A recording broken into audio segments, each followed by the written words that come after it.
양궁 대표팀 막내인 김재덕과 안산이 대한민국의 첫 금메달을 안겼습니다. 도쿄올림픽에 처음 도입된 혼성 단체전에서 금메달을 목에 건 두 선수는 양궁 혼선전 첫 메달리스트에 이름을 올렸습니다.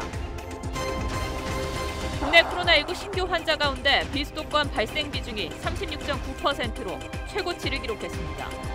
비수도권 확산세에도 동해안에는 피서객들이 몰렸습니다. 코로나 집단 감염 사태가 발생한 청해부대 문무대왕 함이 아프리카에서 입항을 거부당했다는 증언이 나왔습니다. 불법 집회를 주도한 민주노총 위원장이 경찰에 3차례 출석 요구에 불응한 것으로 전해졌습니다. 경찰은 체포영장 신청을 검토하고 있습니다.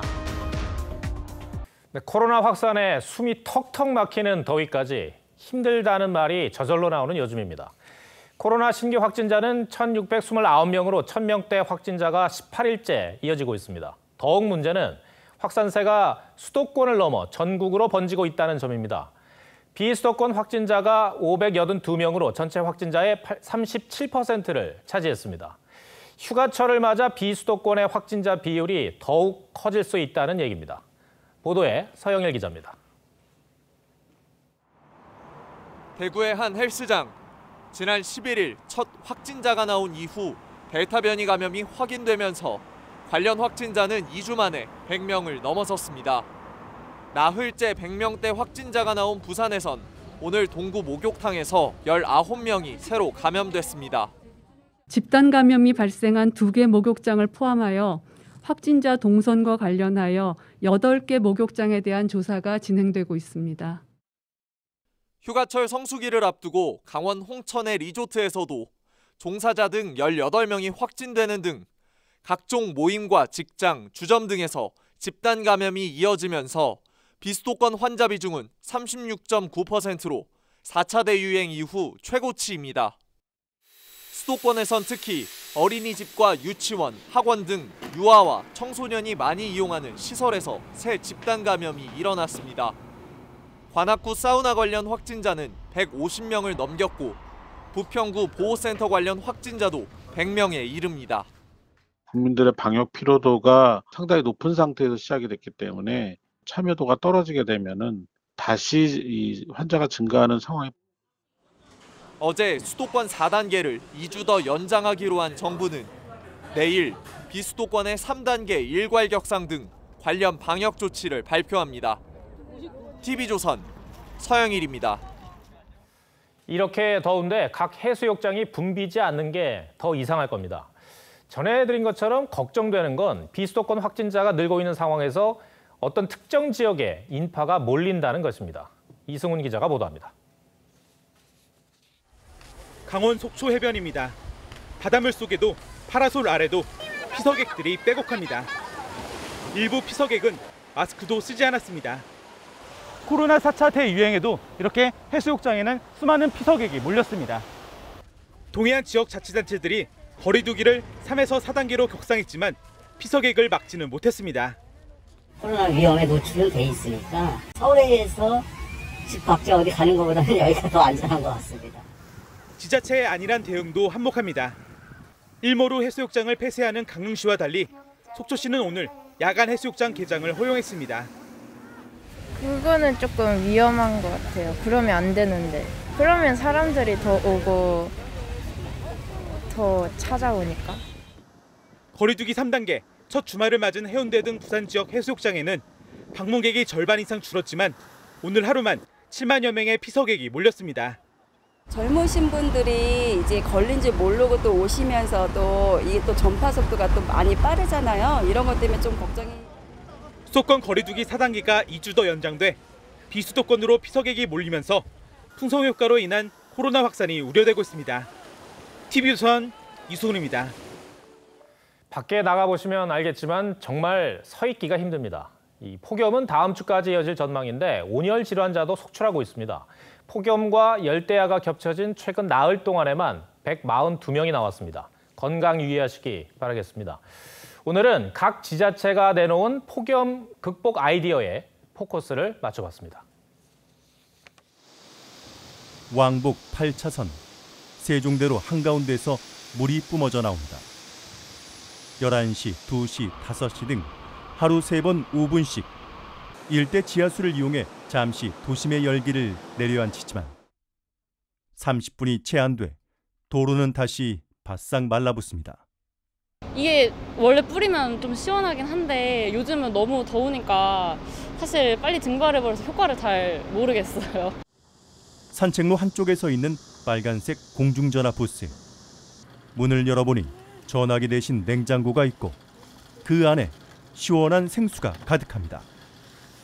오가는 시민들은 냉수로 잠시나마 더위를 잊습니다.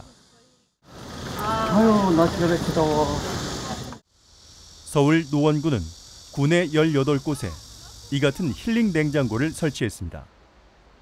시원한 물을 마시자 무더위로 지친 시민들 입가엔 한박 웃음이 피어납니다. 물도 주니까 더 좋네요. 우리 2병 가져왔는데 다 먹었어. 엄청 더워요, 오늘. 관광 호텔은 무더위 쉼터로 변했습니다. 코로나19 때문에 무더위 쉼터가 문을 닫자 에어컨 없이 열대야를 버텨야 하는 저소득층이나 독거노인은 그동안 잠을 설쳐야 했는데 오랜만에 맞아보는 시원한 잠자리가 반갑기만 합니다. 요즘 숨을 쉴 수가 없어요, 정말. 근데 그래도 이제 참고 몇 시간 자면 저녁에 거기 가면은 시원하게 지내고 또 아침에 올 수 있다는 생각에서. 선별진료소는 뙤약볕 아래에서 장시간 기다리는 시민들을 위해 대여용 양산을 준비했고 서초구 버스 정류장에는 특수 소재를 이용해 온도를 크게 낮춘 쿨링 의자가 등장했죠. 몇 개소 해갖고 시범 설치하다가 반응이 괜찮고 효과 있을 것 같으니까 올해는 이제 크게 설치한 거죠. 열대지방이 고향인 동물도 이번 폭염은 만만치 않습니다. 지친 코끼리를 달래기 위해 동물원에선 시원한 수박 간식과 찬물 샤워도 준비했습니다. 얼음 과자라고 얼음에 이제 과일 같은 걸 섞어서 얼려서 그걸 급여하고 있습니다. 차가운 걸 먹게 됨으로써 더위도 많이 식히게 되고. 기상청은 다음 주에도 전국의 낮 최고 기온이 35도 안팎까지 오르겠다고 했고 잠 못 이루는 열대야도 당분간 계속된다고 예보했습니다. 폭염에 코로나19까지 겹쳐 여느 때보다 힘든 여름. 이 여름을 이겨내는데 또 어떤 아이디어가 필요할까요? 뉴스7 포커스였습니다. 네, 이재명 경기지사의 SNS 선거운동을 벌여 논란이 된 경기도 유관기관 직원이 그곳에 특혜 채용됐다는 의혹까지 제기됐죠. 비슷한 사례가 또 취재됐습니다. 지난 대선 당시 이 지사 캠프 자원봉사자가 경기도 주무관을 거쳐 경기도 산하기관의 2급 공무원인 본부장으로 승진 채용된 겁니다. 그 과정이 어떠했는지 최지연 기자가 단독으로 취재했습니다. 지난 2017년 대선 경선 당시 이재명 경기지사 SNS에 올라온 글입니다. 나는 이재명 캠프에서 자원봉사를 한다는 슬로건과 함께 자원봉사자 모델로 가든 디자이너 A씨가 등장합니다. 조경일을 했던 A씨는 그러나 대선 이후인 재작년 본업과 무관한 경기도청 민관협의과 6급 임기제 주무관으로 임용됐습니다. 작년 6월엔 경기도 일자리재단의 청년 일자리 본부장으로 승진 채용됐습니다. 당시 공고문엔 부서장 이상이 자격 요건이었지만 최종 경력이 팀원이었던 A씨가 채용된 겁니다. 지금 그분이 이제 퇴사하신 분이시잖아요. 권익이라든지 그쪽으로 접수됐다고는 또 들었는데. 재단 노조 관계자는 TV조선과의 통화에서 직전 본부장의 임기가 남았는데도 명예퇴직을 종용받았다며 낙하산 채용이라고 주장했습니다. A씨는 본부장 재직 때 이 지사를 비방하는 SNS 글들을 명예훼손 혐의로 대리고발했지만 모두 무혐의 처분을 받았는데 이 사실이 알려지자 이 지사 비서실 등의 요구로 사직했다고 노조 측은 주장했습니다. A씨는 현재 이 지사의 기본소득 지역 지지 모임에서 중역을 맡고 있습니다. 이에 대해 이 지사 측은 누군지는 알지만 재단 직책까지는 몰랐다고 했고 A씨는 연락이 닿았지만 답을 피했습니다. 이 지사는 앞서 캠프 출신의 교통연수원 간부도 모르는 사람이라고 한 바 있습니다. TV조선 최지원입니다. 윤석열 전 총장의 정책자문그룹을 총괄하기로 한 전병민 전 정책수석과 저희 취재진이 단독 인터뷰를 했습니다. 70여 명의 전문가들과 함께 윤 전 총장의 대선 공약 골격을 만들었고 이석준 전 국무조정실장이 검증해서 최종안이 나온다고 합니다. 이광희 기자의 보도입니다. 전병민 전 수석은 자신이 직접 전문가들을 섭외해서 분과별로 공약을 종합했다고 말했습니다.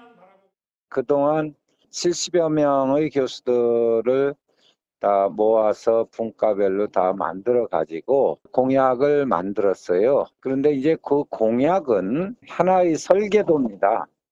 큰 틀의 대선 공약이 어느 정도 완성됐고 예산이나 실행 가능성을 검증해 대선 공약으로 발표하게 될 거라고 했습니다.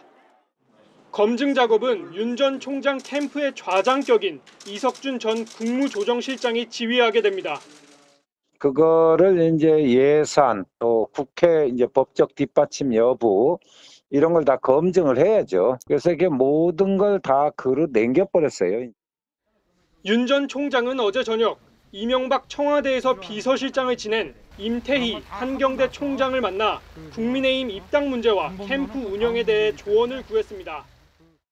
임 총장은 TV조선과의 통화에서 빨리 국민의힘에 입당하라고 조언했다며 윤 전 총장이 확답은 안 했지만 조만간 결정할 것 같다고 말했습니다.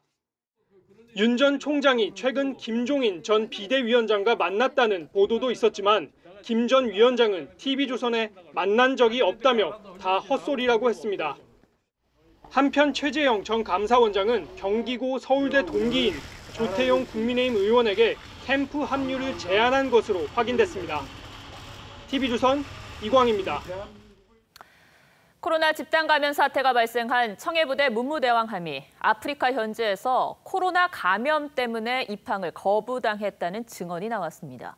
이런 상황이 있었는데도 국방부는 귀환 작전에 우리 군사 외교력이 빛을 발했다고 자화자찬했던 겁니다.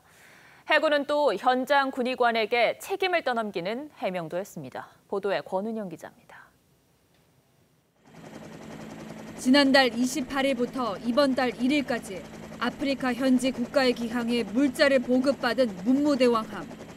청해부대 A 간부는 당초 지난 15일쯤 입항해야 했지만 코로나 환자 발생을 이유로 입항을 거부당했다고 증언했습니다. 같은 부대 A 병사도 입항을 못하고 바다에 머무는 사이 환자는 20명씩 늘었다고 했습니다. 당시 연료는 물론 감기약 등 기초의약품마저 동이 났다는 증언도 이어졌습니다. 이런 상황에도 우리 국방부는 현지 국가의 적극적인 협조를 이끌어내면서 우리 군사 외교력이 빛을 발휘한 사례라고 자화자찬했습니다. 해군 측은 또 문무대왕함에도 신속 항원 검사 키트를 보급하라고 지시했지만 제대로 확인하지 않으면서 키트를 싣지 않고 출항했다고 했습니다. 해외 파병 장병들에게 백신을 최우선적으로 마치겠다는 당초 방침을 지키지 않은 데 따른 비판이 제기됐을 때처럼 설득력이 떨어지는 변명으로 책임을 피하려 한다는 비판이 제기됩니다. 최종 책임은 청해부대를 방치한 군 수뇌부에 있다는 것을 명심해야 합니다. TV조선 권은영입니다.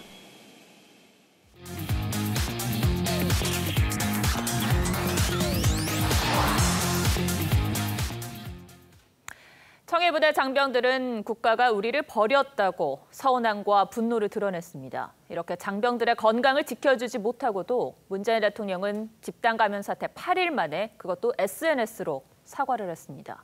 군 통수권자의 사과는 왜 이렇게 늦어진 것인지 청와대 출입기자인 김보건 기자에게 취재호톡에서 들어봤습니다.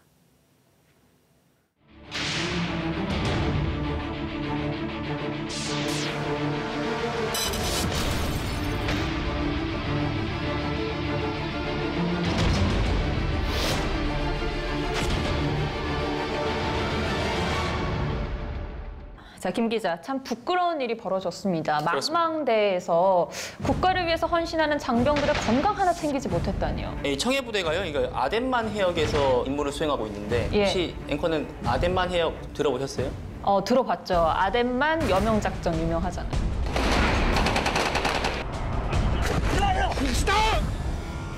2009년에 우리 국군 사상 최초로 전투함 파병 부대로 이제 파병이 됩니다. 네. 해적들이 거기 많은데 거기를 지나다니는 선박들을 보호하기 위한 그런 임무를 띠고 갔고요. 아니 그럼 이런 최정예 부대원들에게 이렇게 소홀해도 되나 싶어요. 사실 감기 증상이 처음 나타난 뒤에 대처도 굉장히 허술했어요. 최초로 감기 증상자가 나온 게 지난 2일이었습니다. 100명까지 늘어난 게 11일, 그러니까 10일 만에 그렇게 늘어났는데 그때까지 보고가 안 됐다고 합니다.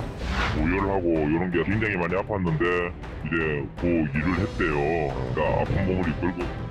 결국 수송기 2대를 보내서 귀국 조치를 했는데 그 수송기를 보내기 전에 찍은 사진을 보고 저는 사실 황당하더라고요. 한숨이 나왔어요. 네, 저도 참 한숨만 나오는데 해외 파병 부대가 임무를 완수하지 못하고 조기에 귀국하는 그런 초유의 사태 아니겠습니까? 뭐 우리의 군사 외교력이 빛을 발휘했다더니 또 최초의 대규모 해외 의무 수송 작전이라더니 최초라고 해가지고 좋아할 게 전혀 아니거든요. 그냥 이런 상황이 만들어진 게 문제인 거잖아요. 그러니까요. 우리 당국자들이 그렇게 자화자찬만 늘어놓았다 이런 것에 국민들이 좀 분노하고 있는. 사실 이 모든 사태의 책임은 군 통수권자인 대통령에게 있는데 그래서 대통령이 어떻게 대응하느냐 또 어떤 말을 하느냐가 관심이었고 또 중요하지 않습니까? 근데 화요일이 이제 청해부대원들이 귀국하는 날이었죠. 그래서 청해부대원 귀국과 관련된 메시지가 있을 거다라고 얘기를 사전에 공지를 했고요. 당연히 그날의 관심사는 청해부대 관련이기 때문에 청해부대라는 단어를 열심히 찾았죠. 그렇죠. 첫 번째부터 쭉 봐도 없었어요. 마지막에 짤막하게 청해부대 귀국 메시지를 담았는데 우리 군이 나름대로 대응했지만 안이하게 대처했다는 지적을 면하기 어렵습니다. 주어가 대통령이 아니라 군에게 하는 얘기. 그렇죠. 군을 질책한다. 그렇죠. 그래서 군 통수권자인 대통령이 이렇게 제3자적으로 군만 질책하고 본인은 빠져나갔느냐 이런 비판 여론이 있었던 게 사실입니다. 청와대 관계자가 이렇게 얘기했어요. 사과하는 마음을 갖고 있다. 처음에 이 사과를 왜 안 하냐 이렇게 물어봤어요. 청와대 관계자들한테. 그러니까 첫 번째로 든 게 그날 서 국방부 장관이 사과를 하게 그렇게 일정이 잡혀 있었거든요. 그래서 대통령이 같은 날 사과를 하는 게 좀 모양새가 맞지 않다 뭐 이런 얘기를 했어요. 사실 이번 사태를 방역 문제로만 볼 게 아닌 게 장병들의 안전 그리고 장병들의 건강은 곧 국가 안보와 직결되지 않습니까? 그 2017년 9월에 대통령이 국군의 날 기념식에 참석한 뒤에 문무대왕하면서 장병들하고 식사를 한 적이 있습니다. 네네. 거기서 바로 앵커 말씀하신 그 얘기를 했는데요. 뭐라고 하셨죠? 국방의 의무 못지않게 중요한 것이 몸도 마음도 더 건강해져서 가족들 품으로 여러분 다 공감하죠? 그럼 마지막으로 한 줄 톡으로 정리 한번 해보죠. 누구도 생각 못한 사과 이렇게 하겠습니다. 누구도 생각하지 못한 짓이었다 이걸 그렇죠. 따온 건가요? 예, 청와대 한 참모가 라디오에서 대통령이 수송기를 보내라고 지시를 한 게 누구도 생각하지 못했던 거였다 이렇게 말해서 좀 국민들로부터 비판을 받았는데 사과도 그러면 생각을 아무도 생각 못한 건가? 사과가 이번에는 좀 먼저 있었으면 좋지 않았겠나?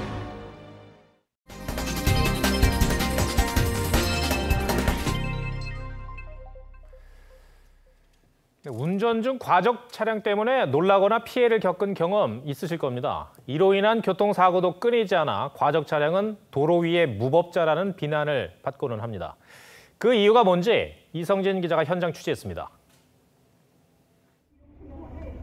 거대한 철제 원통을 실은 화물차가 다리를 건넙니다.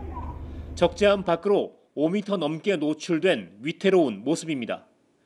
교량이 버틸 수 있는 무게를 훌쩍 초과합니다. 트럭이 가지고 43톤밖에 안 되는데 신무게가 40톤이 넘는데 그게 지나가면 어떻게 되겠습니까? 화물을 많이 싣기 위해 적재함을 불법 개조한 차량들도 보입니다. 화물이 쏟아지지 않도록 세워둬야 할 적재함 양쪽 벽이 안쪽으로 접혀 들어갑니다. 불법 개조 화물차 기사들은 도로변에서 버젓이 차벽을 작동하는 등 단속도 두려워하지 않고 있습니다. 과적과 불법 개조는 추돌 사고나 도로 낙하물 사고로 이어질 가능성이 높습니다. 아무래도 좀 문제가 생기게 됩니다.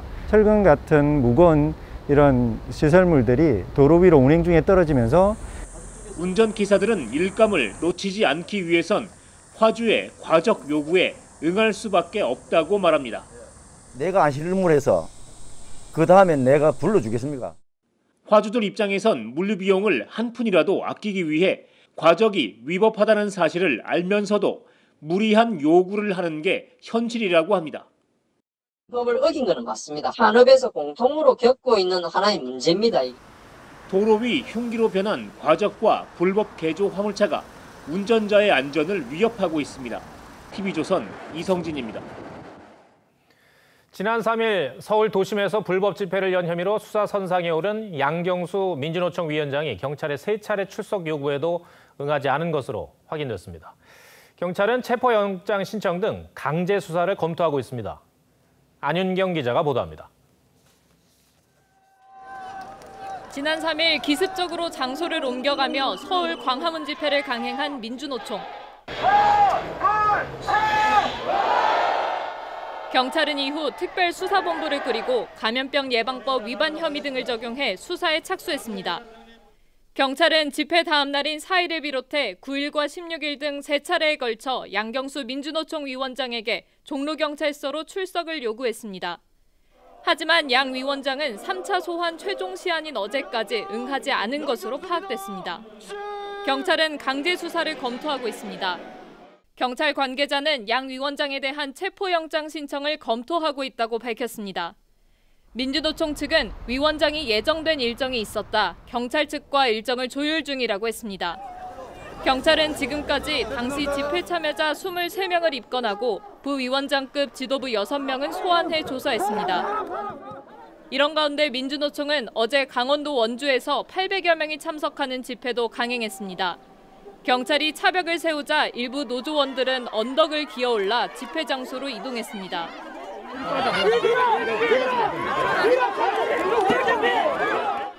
경찰은 원주 집회도 17명으로 구성된 전담 수사팀을 꾸려 신속히 수사하겠다고 밝혔습니다. TV조선 안윤경입니다. 네, 국민 88%가 1인당 25만 원씩 재난지원금을 받게 됩니다. 지급 대상자가 늘었고 소상공인 지원도 대폭 확대됐습니다. 하지만 소득 역전 현상도 벌어질 수 있어 논란도 여전합니다. 김지아 기자가 정리했습니다. 오늘 새벽 여야가 또다시 역대급 추경에 합의했습니다. 당초보다 1조 9천억 원 불어난 34조 9천억 원. 오늘 통과되는 추경안이 국민에게 조금이나마 위로가 되고 코로나를 다시 극복하고 일어설 수 있다는 희망이 될 수 있기를 희망합니다. 전국민 지원과 소득 하위 80% 지급, 이 두 가지를 놓고 갈등을 빚었던 지원금 범위는 87.7% 선에서 접점을 찾았고 1인당 25만 원을 주기로 결정했습니다. 지원금 대상은 178만 가구가 추가됐는데 1인 가구는 지급 기준을 연소득 5천만 원으로 올리고 맞벌이 가구는 가구 원수를 1명 더해서 소득 기준을 올려주는 방식입니다. 하지만 행정편의상 건강보험료를 기준으로 산정하면서 형평성 논란도 여전합니다. 월소득 877만 원인 4인 가구 A가족은 1인당 25만 원씩 100만 원을 받지만 월소득 878만 원인 B가족은 단 10,000원 차이로 받지 못하게 되기 때문이죠. 또 소득은 높지만 재산은 적은 가구는 못 받고 재산은 많지만 소득은 적은 가구가 지원금을 받는 상황이 발생할 수도 있습니다. 소상공인 지원도 크게 늘었습니다. 희망회복자금은 기존 최대 900만 원에서 2천만 원으로 2배 넘게 증액됐습니다. 정부는 추경 통과 후 한 달 안에 지급을 시작한다는 방침입니다. TV조선 김자입니다. 코로나가 전 세계를 덮친 지 1년 4개월 만에 인천공항에서 여행객을 태운 비행기가 출발했습니다. 백신을 맞으면 격리를 면제해주는 트래블 버블이 오늘부터 시행된 건데 오랜만에 해외여행에 기대감도 있지만 코로나 확산 우려도 나옵니다. 박상현 기자입니다. 인천공항 수속 카운터. 해외 출국을 위한 승객들이 준비 중입니다. 사이판으로 떠나는 항공기로 백신 접종 여행자의 격리를 면제해주는 트래블 버블을 이용한 승객들입니다. 마침 트래블 버블이 이번에 생기면서 사이판을 갈 수 있다는 그 정보를 이제 듣게 돼서 그렇게 돼서 신청을 했고 여행객들은 기대에 부풀어 있습니다. 나가 7월 초에 기사를 봤거든요. 사이판 주정부가 지원이 엄청 많더라고요. 근데 패키지로만 이게 혜택이 된다 그래가지고 이렇게. 오늘 트래블 버블을 이용해 출국한 관광객은 6명입니다. 이들은 사이판 현지에서 코로나 검사를 받고 지정된 호텔에서만 숙박할 수 있습니다. 트래블 버블이 첫 발을 디뎠지만 코로나 확산에 우려는 여전합니다. 국토부 역시 트래블 버블의 실제 인원은 적어 당분간 성공 여부는 판단하기 어렵다고 밝혔습니다. 사이판 자체가 30, 40대가 가족들, 아이들을 데리고 가는 여행 목적지거든요. 근데 현재 백신 맞으신 분들은 60, 70대 이상이다 보니까 1년 4개월 만에 해외여행길이 열린 건 반가운 일이지만 코로나 확진자가 더욱 늘어나고 있어 우려도 큰 상황입니다. TV조선 박상현입니다.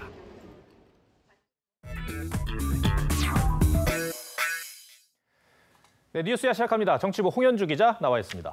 첫 번째 물음표 볼까요? 예, 첫 번째 물음표는 떨어진 윤 지지율 누구한테 갔나?입니다.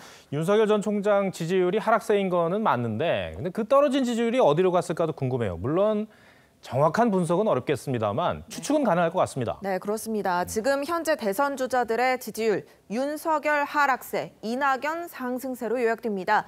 그래서인지 이 윤 전 총장 지지율이 이 전 대표 쪽으로 옮겨가고 있다는 말들이 나오는데요. 누구 주장인지 들어보시죠. 꽝이 이제 추락하기 시작하면서 빠지는 표들이 꽝이라면 윤석열 전 총장의 표들이 이낙연 후보에게 가는 거 아니냐 하는 그런 진단도 좀 있는 것 같고요. 네, 추미애 전 장관 얘기인데요. 그런데 야권 주자의 지지율이 여권으로 인도간다는 게 설득력이 있을까요? 네, 실제로 어땠는지 한번 보겠습니다. 네. 이 2주 간격으로 실시된 리얼미터 조사에서요. 윤석열 전 총장의 지지율 10%포인트 가까이 떨어졌습니다. 반면 이낙연 전 대표의 지지율은 8%포인트 가까이 상승했는데요. 하지만 지지율이 이낙연 쪽으로 갔다는 분석은 비과학적인 접근이라고 전문가들은 지적합니다. 네.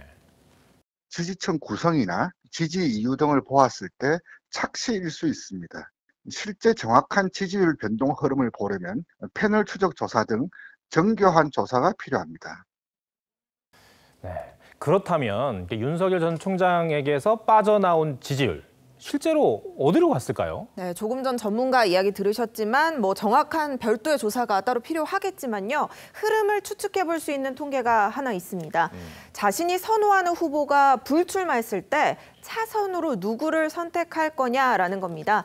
윤석열을 택했던 사람들이 40% 가까이가 차선으로 최재형 전 감사원장을 꼽았고요. 10% 정도는 홍준표 의원을 꼽았습니다. 그러니까 그 빠진 지지율이 최재형 전 원장에게로 갔을 가능성이 있다. 이런 얘기인 거죠? 네, 맞습니다. 예. 실제로 정치 활동 전면에 나선 최 전 원장의 지지율 지난 2주 만에 2배 넘게 올랐습니다. 보수 야권 후보 지지율을 봐도 2주 전 3.6%에서 9.7%로 크게 뛰었습니다. 물론 유의미한 변화긴 하지만요. 범보수에 대한 지지 전체가 줄어든 측면이 있고요. 야권에서 아직은 압도적인 2위 주자로 보기도 어려운 상황입니다. 네. 그렇기 때문에 윤 전 총장 지지율을 최 전 원장이 다 흡수했다기보다는 다른 야권 후보에게도 골고루 갔다고 보는 게 맞을 듯합니다. 첫 번째 물음표 정리해 주시죠. 예, 첫 번째 물음표 떨어진 윤 지지율 누구한테 갔나의 느낌표는 누가 떨어졌는지는 확실하다로 하겠습니다. 네. 윤 전 총장 지지율이 어디로 가는지는 불분명해도요. 어디서 떨어지는지는 확실합니다. 바로 중도층인데요. 중도층의 33.2%가 이 윤 전 총장을 지지했다가 22.6%로 2주 만에 줄었습니다. 윤 전 총장이 입당하지 않는 이유가 바로 중도층과 호남 때문이었는데 이 떠나간 중도층과 호남 표심 어떻게 되돌릴지 방안을 찾는 게 필요해 보입니다. 알겠습니다. 두 번째 물음표는 뭘까요? 예, 두 번째 물음표는 대선 불출마 안 경선 룰엔 왜입니다. 네, 이 국민의힘과 국민의당의 합당 문제가 많이 얘기가 됐었는데 지금 좀 지지부진한 그런 상황인 것 같아요. 그런데 이 합당 논의 과정에서 대선 경선 룰이 쟁점이 됐다. 이게 무슨 얘기입니까? 네, 이 합당을 논의하는 양당의 실무 협상단 꾸려진 지 지금 한 달이 넘었는데요. 상대에 대한 비방만 가열되고 있습니다.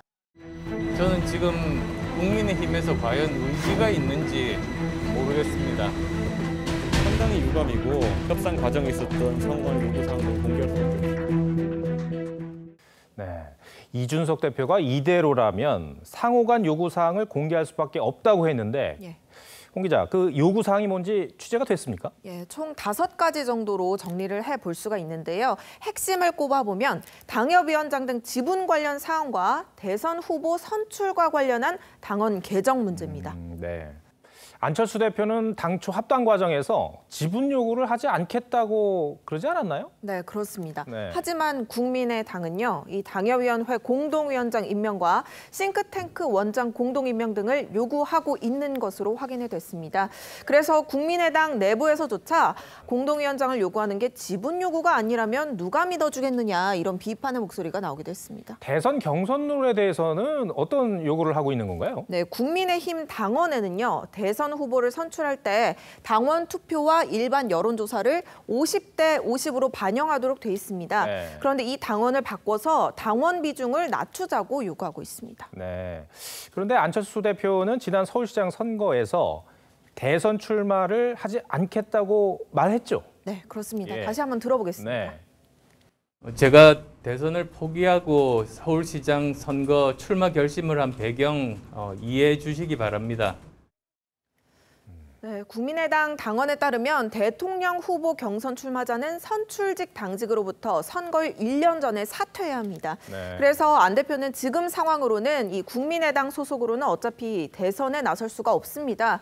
그래서인지 국민의힘에서는 안 대표가 이번 합당을 통해서 본인 출마가 가능하도록 당원을 유리하게 바꾸려는 것은 아닌지 의심하고 있습니다. 이준석 대표는 대선 불출마를 선언한 상황에서 왜 경선 룰에 관심을 갖느냐 지적하기도 했습니다. 알겠습니다. 두 번째 물음표도 정리해 주시죠. 예, 두 번째 물음표, 대선 불출마 안, 경선 룰엔 왜의 느낌표는 거짓말 삼진아웃으로 하겠습니다. 2018년 유성엽 전 국민의당 의원은 정치인이 공개적으로 3번 이상 거짓말을 하면 퇴출시키는 삼진아웃제를 대안했습니다.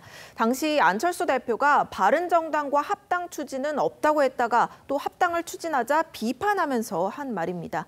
지분 요구를 하지 않겠다고 했다가 하고 대선 불출마를 선언했지만 또 경선 룰에는 관심을 갖고 남은 횟수가 얼마인지 우리 유권자들도 알고 있을 듯합니다. 홍현주 기자, 오늘 설명 잘 들었습니다.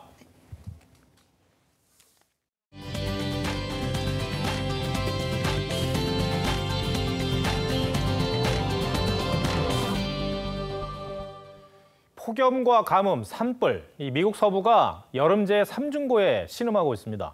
서울의 9배가 넘는 면적이 불에 탔습니다. 그리고 이 연기는 동부 뉴욕 하늘을 덮쳤습니다. 또 극심한 가뭄에 물도둑까지 나왔습니다. 유혜린 기자입니다.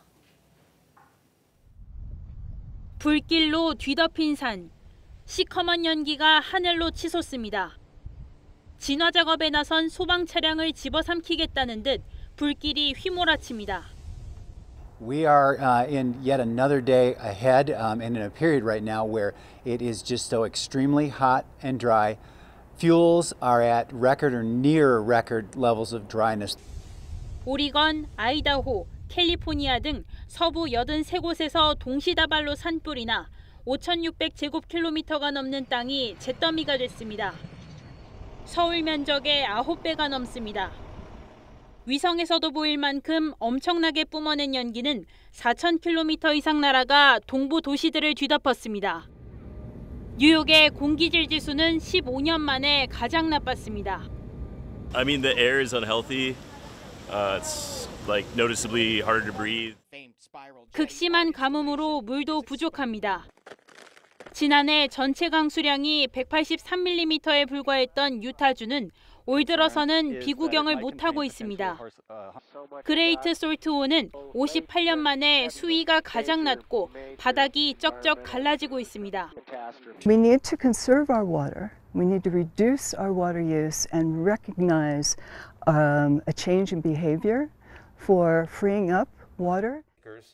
캘리포니아에서는 불법으로 대마를 재배하던 업자들이 상수도관에 구멍을 뚫어 물을 훔쳐가는 바람에 상수도 공급이 중단되기도 했습니다. TV조선 유혜림입니다.